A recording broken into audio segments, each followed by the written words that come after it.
Maayong adlaw natong tanan. Ako si Mrs. Fructosa Oconliana na nag-iya sa Frox Food Products sa Panabo.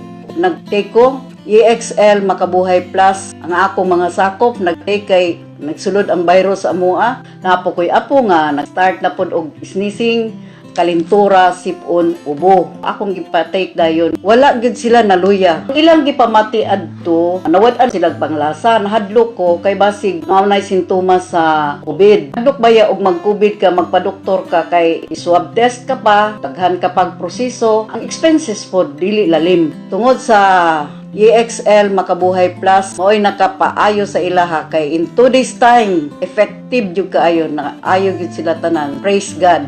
Maogi resulta. Try na ta sa EXL Makabuhay Plus.